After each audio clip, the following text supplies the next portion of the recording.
Hello everyone and welcome to Gyan का dose. Last week हमने बात की थी कि इलेक्शन के अराउंड एक अच्छा फॉल देखने को मिल सकता है and that is why I was holding some cash. तो अभी एक्चुअल में वो टाइम आ गया है कि मैं कुछ अच्छी अपॉर्चुनिटी डिटेल में डिस्कस करूं ताकि आप लोग बिजनेस को सही से समझ पाएं एंड कोई भी क्वेश्चंस होते हैं तो कमेंट सेक्शन में ड्रॉप कर सकते हैं। आगे बढ़ने से पहले वीडियो को लाइक कर देना, चैनल को सब्सक्राइब कर लेना एंड बेल आइकन प्रेस करना मत भूलना। सो गाइस, आज जिस कंपनी की बात मैं करने वाली हूं ये अभी नवंबर 2023 में ही लिस्ट हुई थी एंड सबसे पहले इसका चार्ट ही दिखा देती हूं।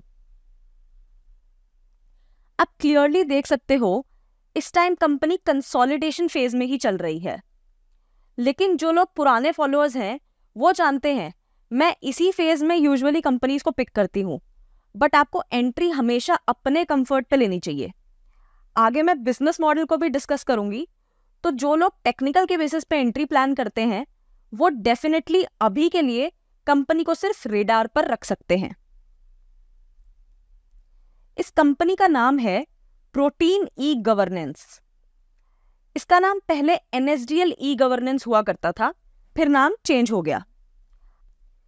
आसान भाषा में समझे तो ये कंपनी गवर्नमेंट के सभी इंटरनेट रिलेटेड कामों को संभालती है, जैसे कि पैन कार्ड प्रिंट करके इशू करना। इनफैक्ट आप जब भी कुछ फाइनेंस कराते हो या फिर इंश्योरेंस लेते हो या बैंक जाते हो, डीमैट खुलवाते हो, तो आपको पैन कार्ड वेरिफिकेशन करानी होती है। वो वेरिफिकेशन भी इसी कंपनी के थ्रू की जाती है। इनकी और भी कई सर्विसेज हैं। इनकम टैक्स डिपार्टमेंट के बिहाफ पे इन्होंने टैक्स इंफॉर्मेशन सिस्टम बनाया, यानी जो भी टैक्स रिलेटेड इंफॉर्मेशन है उसकी लाइब्रेरी या आप कह सकते हैं रिपोजिटरी बना दी गई। सारा काम ये करते हैं। आप डायग्राम में भी देख सकते हो कैसे रिटर्न्स प्रोसेस किए जाते हैं, टैक्स पेयर्स की सारी डिटेल्स, टैक्स कलेक्शन, डिडक्शन, सब कुछ इसमें होता है। The next pillar is central record keeping agency for NPS and APY। NPS तो सबको पता है, नेशनल पेंशन स्कीम। ऐसे ही APY है अटल पेंशन योजना। जो भी लोग इन स्कीम्स में सब्सक्राइब करते हैं उनकी डिटेल्स मेंटेन करना, सर्विसेज प्रोवाइड करना इस कंपनी का काम है। आधार रजिस्ट्रेशंस हो गई, authentication, eKYC, e-sign, GST file करना, यहाँ तक कि GST वेरिफिकेशन भी, और भी कई सारे गवर्नमेंट से रिलेटेड इंटरनेट बेस्ड पोर्टल, जैसे मिनिस्ट्री ऑफ फाइनेंस ने विद्या लक्ष्मी इनिशिएटिव लॉन्च किया था जिसके अंडर आपको एजुकेशन लोन्स प्रोवाइड किए जाते हैं, तो ये पोर्टल भी इन्होंने ही बनाया था। ऐसे और भी इनिशिएटिव्स अगर आपको डिटेल में देखने हैं तो आप इनकी वेबसाइट या कॉर्पोरेट प्रेजेंटेशन देख सकते हो। प्रेजेंटेशन काफी इंप्रेसिव बनाई हुई है इन्होंने। बात कर लेते हैं रेवेन्यू कैसे आता है। तो 80% रेवेन्यू आप देख सकते हो ट्रांजैक्शनल है, यानी जब कंपनी पैन या टिन इशू करती है या फिर जब भी कोई कस्टमर पेंशन स्कीम्स में एनरोल करता है या फिर eKYC वेरिफिकेशन वगैरह में, तो एक ट्रांजैक्शन फीस लगती है और वो इनका मेजॉरिटी रेवेन्यू है। अगर हम एंड कस्टमर की बात करें तो नॉन गवर्नमेंट रेवेन्यू धीरे धीरे बढ़ता ही जा रहा है, मोस्टली वही है। अब ध्यान से इनकी इन्वेस्टर प्रेजेंटेशन में पढ़ोगे तो लिखा है allows for negative working capital, prepayment of services directly from consumer. Now this is very important. आपको याद होगा मैंने एक वीडियो में फ्लोट का कॉन्सेप्ट डिस्कस किया था और कहा भी था कि कोई एक ऐसी कंपनी ढूंढो कि उनके पास फ्लोट हो, यानी कंपनी के पास एडवांस में पैसा आए जिस पे वो जो भी पैसा बनाएंगे वो भी कंपनी का ही होगा। जैसे कि नेटफ्लिक्स के पास भी एडवांस में पैसा आता है, वो अपनी सर्विसेज के लिए पैसा देते हैं और उस पैसे को वापस भी नहीं करते हैं। उस पैसे से फर्दर जो भी वो, चाहे उसको FD में डालें या कुछ भी करें, उससे जो भी वो रिटर्न्स जनरेट करते हैं या इंटरेस्ट जनरेट करते हैं वो भी नेटफ्लिक्स के पास ही रहता है। तो ये भी वन ऑफ द एग्जाम्पल्स है फ्लोट का। इस कॉन्सेप्ट को डिटेल में समझना है तो लिंक आपको डिस्क्रिप्शन बॉक्स में मिल जाएगा। अब ग्रोथ की बात करें तो आपको प्रेजेंटेशन में बहुत अच्छे स्टैट्स मिल जाएंगे। They are clearly market leaders. PAN में इनका 63% मार्केट शेयर है, देन एपीवाई में तो 100% इन्हीं का राज है। एनपीएस में भी 97% मार्केट शेयर है। और आप टोटल एड्रेसेबल मार्केट देखो कितनी बड़ी है। इन्होंने अपनी टैगलाइन भी यही बनाई है, building for billions. Tax services में ईयर ऑन ईयर ग्रोथ आप देख ही सकते हो। पैन इशुएंस, पैन वेरिफिकेशन, ये बढ़ेगी ही। आजकल वो डेटा आता है ना ट्विटर पे कि कितने डीमैट अकाउंट्स खुलते जा रहे हैं। आप देखोगे मैच के बीच में भी म्यूचुअल फंड्स की ऐड आती है। ग्रो की ऐड आईपीएल के टाइम पे कितनी चली है। तो जितने डीमैट्स खुलेंगे, म्यूचुअल फंड्स के लिए अकाउंट्स ओपन होंगे, सब में ई-केवाईसी, पैन वेरिफिकेशन, ये सब लगता ही है। कुछ भी फाइनेंस कराओगे, फॉरेन ट्रिप्स पे जाओगे, बहुत सारे यूज केसेस हैं जहां पे इनकी सर्विसेज यूज होती हैं। जो लोग बोलते हैं मुझे छोटी कंपनी बताओ, तो अगर आप टैम यानी टोटल एड्रेसेबल मार्केट देखोगे तो कंपनी अभी भी काफी छोटी है। अगर हम पेंशन की बात करें तो इंडिया में प्राइवेट सेक्टर में सिर्फ 6% लोगों ने एनरोल किया हुआ है, विच इज इंक्रीजिंग ओनली। जो ये अटल पेंशन योजना है, तो इन सब इनिशिएटिव्स से ना लोगों को इनकरेज किया जा रहा है कि रिटायरमेंट के लिए सेव करें। Now this is one of the screenshots जो बता रहा है कि हर सेगमेंट में कितना बढ़िया कैगर से ग्रोथ आ रहा है। And it's all because of digitalization theme. जितना इंटरनेट पेनिट्रेशन बढ़ेगा, जितना डिजिटल पेमेंट्स बढ़ेंगी, डिजिटल कॉमर्स स्ट्रेंथन होगा, उतने ही डिजिटल इनिशिएटिव्स भी बढ़ते जाएंगे। अभी इंटरनेट पेनिट्रेशन बहुत कम है, धीरे धीरे ये बढ़ ही रहा है। ओएनडीसी के बारे में सबने सुना हुआ है, open network for digital commerce.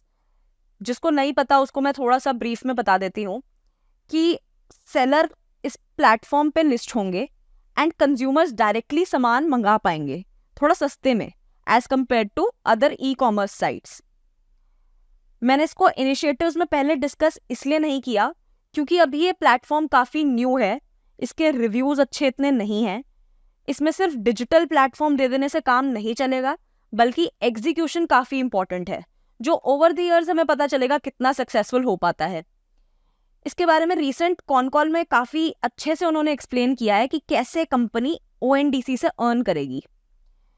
एक तो सारी ट्रांजैक्शंस प्रोटीन कंपनी के थ्रू होगी, दूसरा है इनका सैस मॉडल। तो ये क्या कर रहे हैं कि ये सारे बायर सेलर्स को एक ही प्लेटफॉर्म पे लाएंगे, जैसे खाना बेचने वाले एंड ऑर्डर करने वाले, लोन देने वाले एंड लेने वाले, टैक्सी चलाने वाले भी और टैक्सी सर्विस कंज्यूम करने वाले भी, सभी एक जगह आ जाएंगे। अब बाकी देखते हैं एग्जीक्यूशन कितना सक्सेसफुल होता है आगे जाके, बट अभी तक के लिए जितना देखा जा रहा है रिव्यूज अच्छे नहीं है। इसके अलावा जो रिकॉर्ड कीपिंग का कंपनी काम कर रही है वो और भी बहुत जगह पे इम्प्लीमेंट करने की तैयारी में है, एंड इतना इंपॉर्टेंट डेटा होना ही कंपनी के लिए एक मोट है। एग्री स्टैक जो इनका एक नया इनिशिएटिव है, उसमें फार्मर्स एंड उनके लैंड की इंफॉर्मेशन मेंटेन करना एंड देन एजुकेशन, हेल्थ, इन सब में भी सिमिलर रिकॉर्ड कीपिंग कर रहे हैं। तो इन सब में कंपनी ने एक्सपैंड किया है, फर्दर और न्यू इन्वेस्टमेंट्स कर रहे हैं और नए इनिशिएटिव्स इनको मिल रहे हैं गवर्नमेंट से। बिजनेस एंड इंडस्ट्री तो ब्रीफली आपको समझ आ ही गई होगी। फाइनेंशियल्स की भी थोड़ी बात कर लेते हैं। Now there is a decent growth in revenue. Tax services में 12% की ग्रोथ है, पर अगर हम इस क्वार्टर को पिछले साल के क्वार्टर से कंपेयर करें तो डिप दिख रहा है। उसका रीजन आपको सीएनबीसी के एक इंटरव्यू में मिल जाएगा। प्रमोटर ने मेंशन किया है कि लास्ट ईयर पैन आधार लिंक करने की डेडलाइंस थी, जो कि गवर्नमेंट इनिशिएटिव था, एंड उसी रीजन से उस टाइम पे बहुत स्पाइक आया था। इसलिए जब आप कंपेयर करोगे लास्ट क्वार्टर को इस क्वार्टर के साथ, तब आपको डेफिनेटली एक डिप देखने को मिलेगा।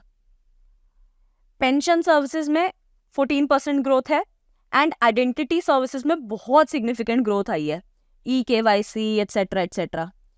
जैसे हमने पहले भी बात की थी, there are several use cases due to digital India vision. तो ये जो आइडेंटिटी सर्विसेज हैं, ये डेफिनेटली बहुत सिग्निफिकेंट ग्रोथ आगे भी शो करेंगी। अदर्स में there is a mix of new investments and existing mixed initiatives also.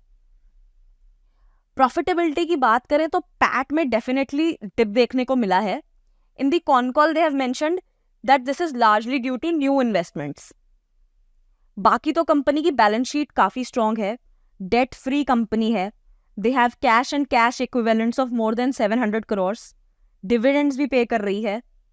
Company की मैनेजमेंट भी इनफैक्ट काफ़ी एक्सपीरियंस्ड है.